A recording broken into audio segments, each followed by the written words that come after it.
Bem-vindos, mais uma noite, ao Misteria. Hoje mergulhamos em um dos erros judiciais mais notórios e dolorosos da história criminal da Espanha.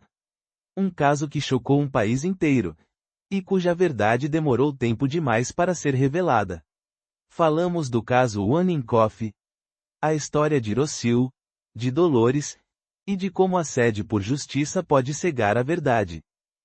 A noite do desaparecimento. Estamos em Mijas, um belo município na asterisco Costa do Sol, no litoral turístico da província de Málaga. O ano é 1999, é uma área de vida tranquila, sol e turismo. Rocio Waninkoff Hornos é uma jovem de 19 anos. Ela vive com sua mãe, Alicia Hornos, e seus dois irmãos. Rocio é descrita como uma garota vital, sociável, com planos para o futuro. A noite de 9 de outubro de 1999 é feriado local em Mijas. Há festas populares, as chamadas feiras asterisco. Rocio combinou de encontrar seu namorado, Jorge. Por volta das 10h30 da noite, Rocio sai de casa, na urbanização La Cala de Mijas. A casa fica perto da rodovia Fuengirola, a A7, ela vai a pé. Caminha cerca de 500 metros até o ponto de ônibus que a levaria à feira de Fuengirola. Rocio não chega a esse ponto, na verdade, ela jamais chega ao seu destino. As últimas pessoas a vê-la viva são um casal, que afirma tê-la visto cruzar uma passagem subterrânea perto da rodovia, indo em direção ao ônibus. Depois disso, o silêncio. Jorge, o namorado, espera em vão. Alicia Hornos, a mãe, não se preocupa imediatamente. É uma jovem, é feriado, é normal que se atrase, mas à medida que as horas passam, Rocio não dá sinais de vida. A preocupação se transforma em pânico. Na manhã seguinte, em 10 de outubro, a família registra o desaparecimento na polícia.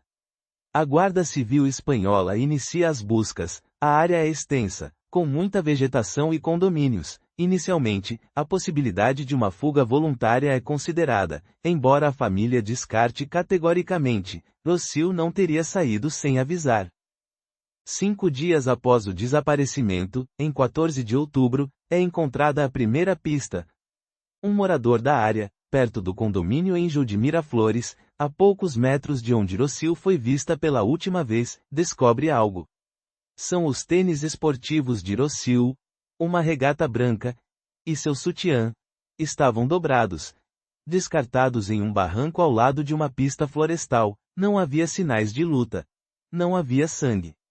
Essa descoberta descarta a fuga, e confirma os piores temores. Algo grave aconteceu com Rocio. A investigação foca a partir desse momento na hipótese de um sequestro ou um crime violento. A busca se intensifica. Centenas de voluntários vasculham a área. A pressão da mídia começa a crescer, embora ainda de forma incipiente. Em 2 de novembro de 1999, 24 dias após o desaparecimento, a tragédia se confirma. Funcionários de limpeza trabalhando perto do condomínio Altos del Rodeo, 25 quilômetros de onde as roupas foram encontradas, descobrem um corpo. O corpo está em avançado estado de decomposição. Era Rocio Waninkoff. A autópsia revela que a jovem foi esfaqueada 9 vezes, com precisão brutal, especialmente nas costas e no peito. A causa da morte foi hemorragia maciça, causada pelos ferimentos. A arma do crime não foi encontrada. A cena inicial do crime, onde as roupas foram encontradas, e o local onde o corpo foi descoberto, estão separados por uma grande distância. Isso sugere que o assassino ou assassinos se livraram do corpo após o crime e tentaram ocultar as evidências. A Guarda Civil Espanhola tem agora um assassinato para resolver, mas não tem um suspeito. A teoria do crime de paixão e Dolores Vázquez. A investigação patina por meses. Múltiplas hipóteses são consideradas. Um assalto frustrado, um serial killer, um acerto de contas, mas a brutalidade e a falta de motivo levam os investigadores a um crime de natureza pessoal. É aqui que entra em cena uma figura-chave, Dolores Vázquez. Dolores Vázquez, ou Loli, como era conhecida, era a ex-companheira da mãe de Rocio, Alicia Hornos. O relacionamento delas havia terminado alguns anos antes, mas Loli mantinha um laço estreito com a família e morou com elas. Ela era, na verdade, uma figura quase materna para Rossio. Com o avanço do ano 2000, a pressão da mídia sobre o caso é insuportável. A opinião pública exige resultados. A família de Rossio, especialmente Alicia Hornos, sutilmente começa a direcionar a atenção para Dolores Vasquez. O argumento era simples e baseado na personalidade de Dolores. Loli era uma mulher de gênio forte, independente, cuja postura contrastava com os padrões mais tradicionais da época na região. Sua aparência, sua atitude, sua falta de efusividade em público, eram vistas como frias ou calculistas. A Guarda Civil começa a focar em Dolores Vasquez. O motivo articulado é vingança, uma vingança direcionada a Alicia Hornos, usando sua filha Rossio como instrumento. E quais eram as provas contra Dolores Vasquez? Praticamente nenhuma. A acusação se baseia em uma série de indícios circunstanciais fracos e puro preconceito social. O mais importante desses indícios era o testemunho de uma vizinha, que alegou ter visto um veículo similar ao de Dolores Vasquez perto da cena do desaparecimento. No entanto, a descrição do veículo era vaga, e a vizinha mudou sua versão várias vezes. Outro fator-chave foi a atitude de Dolores durante as entrevistas. Sua calma, sua racionalidade, foram interpretadas pelos investigadores e pela mídia como uma máscara para esconder sua culpa. Sua orientação sexual também teve um papel no clima de suspeita. Em 7 de setembro de 2000, quase um ano após o crime, Dolores Vasquez é presa. A mídia se lança sobre o caso com ferocidade inédita. Antes mesmo do julgamento, a opinião pública já havia emitido seu veredito. Dolores Vasquez era, para a maioria, a assassina de Mijas. A pressão social e midiática sobre o tribunal era palpável, mesmo antes da formação do júri popular. O julgamento e a condenação. O julgamento contra Dolores Vasquez começa em 2001 no Tribunal Provincial de Málaga. A promotoria e a acusação particular, representada pela família Hornos, constroem um caso puramente circunstancial. Não há arma, não há confissão, e o mais importante, não há DNA ligando a Rossio ou a cena do crime. O elemento central da acusação é o famoso crime de paixão, alegando que Dolores Vasquez, ciumenta e ressentida pelo fim de seu relacionamento com Alicia, planejou um assassinato metódico para causar o máximo de dor.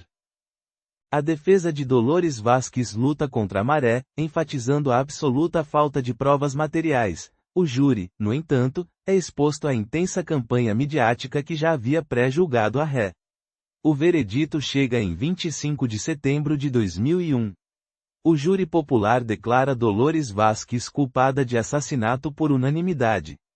A sentença é proferida logo em seguida, 15 anos de prisão pelo assassinato de Rossio Waninkoff. Dolores Vasquez, sempre mantendo sua inocência, entra na prisão. Sua condenação é um exemplo de como o preconceito, a postura e a aparência podem pesar mais que a evidência forense em um sistema de tribunal do júri popular. Os recursos apresentados pela defesa são rejeitados, o caso está encerrado, a justiça foi feita, ou era o que o país acreditava. O segundo crime e a reviravolta inesperada.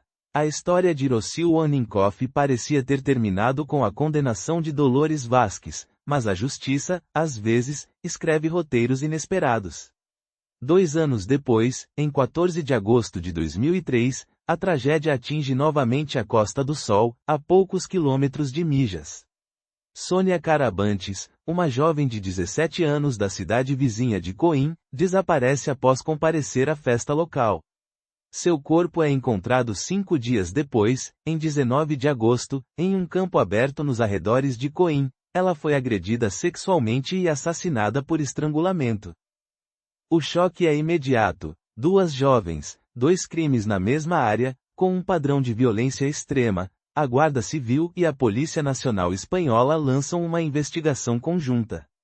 Durante a autópsia do corpo de Sônia Carabantes, peritos forenses encontram uma amostra biológica, DNA, um perfil genético masculino desconhecido, presumivelmente pertencente ao assassino. É aqui que ocorre a reviravolta que destruiria o veredito de Mijas. a polícia, de forma rotineira, decide cruzar esse perfil de DNA com amostras armazenadas no arquivo de casos não resolvidos. E a coincidência acontece. O perfil genético daquele homem desconhecido coincide com uma amostra de DNA encontrada na área onde os pertences de Rossio Waninkoff foram descobertos em 1999.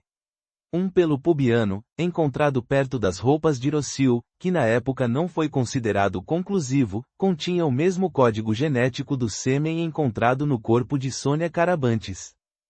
Isso significava uma de duas coisas. Ou Dolores Vasquez tinha um cúmplice com o mesmo DNA, ou Dolores Vasquez era inocente, e o assassino de Rossio Waninkoff era o mesmo homem que acabara de matar Sônia Carabantes. A conclusão foi devastadora para o sistema judicial. Dolores Vasquez estava na prisão por um crime que não cometeu. A captura de Tony King. A investigação se concentra imediatamente em rastrear esse perfil genético. Uma das maiores operações policiais da história recente da Espanha é lançada. A chave para o sucesso reside na colaboração internacional. O DNA é cruzado com bases de dados de outros países, especialmente o Reino Unido, já que a Costa do Sol tem uma significativa comunidade britânica. O DNA revela ser de um cidadão britânico, Robert Graham, também conhecido como Tony Alexander King. Tony King era um ex-condenado britânico com um histórico de crimes sexuais e agressões em seu país natal. Ele havia chegado à Espanha, supostamente em busca de um novo começo, mas na verdade, havia continuado seu padrão criminoso. Em 7 de setembro de 2003, exatamente 3 anos após a prisão de Dolores Vasquez, Tony King é capturado no município de Alhaurín el Grande.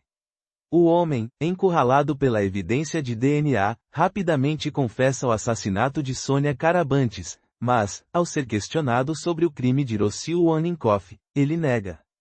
No entanto, a pressão da evidência científica e a conexão irrefutável do pelopubiano são fortes demais. Tony King eventualmente confessa sua participação na morte de Rossio.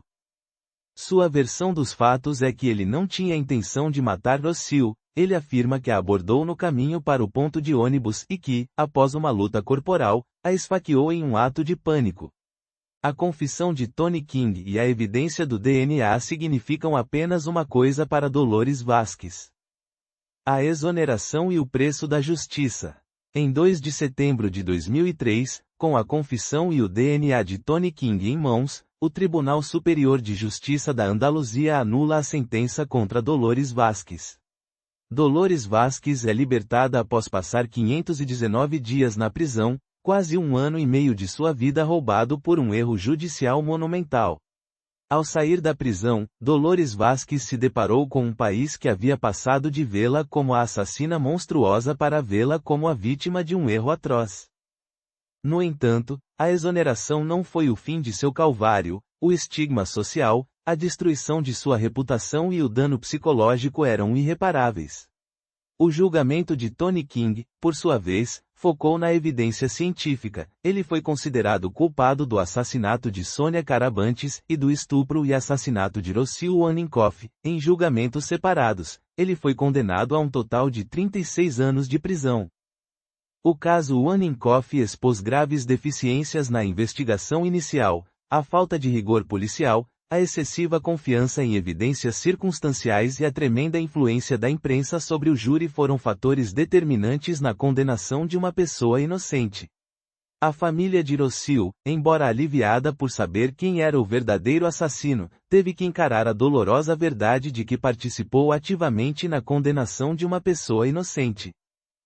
Reflexão final. O caso Waninkoff é um lembrete sombrio de que a presunção de inocência é o pilar de um Estado de Direito. A história de Rossio e Sônia nos lembra do horror do crime, mas a história de Dolores Vasquez nos lembra do horror do erro e do perigo do preconceito. O DNA, a impressão digital biológica, foi a única testemunha muda e irrefutável que pôde desmascarar o verdadeiro culpado e restaurar a liberdade à pessoa condenada injustamente. Dolores Vasquez sempre afirmou que a justiça nunca foi totalmente reparada. Os anos que passou na prisão e o linchamento midiático são uma ferida que jamais fechará. O caso Waninkoff não é apenas true crime asterisco, é uma lição sobre como procuramos monstros e, às vezes, nós os criamos. E com isso, encerramos o dossiê por hoje. Obrigado por se juntar a nós no Misteria. Nos vemos no próximo caso. Se você valoriza análises objetivas e aprofundadas de crimes reais, inscreva-se no canal, ative o sino de notificações e deixe o seu like para apoiar nosso trabalho. Sua participação é fundamental. Deixe um comentário e junte-se à comunidade Misteria. Não perca o próximo episódio de Misteria. Córdoba, 2011. Um pai leva seus 2 filhos para passarem uma tarde de jogos. Horas depois, eles desaparecem sem deixar rastros.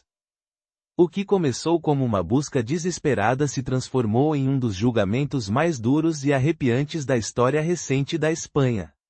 Mentiras, fogo e silêncio. Um triângulo que ocultou a verdade por meses. Misteria, o caso Breton. Quando o amor se transforma em vingança, nem a justiça encontra consolo.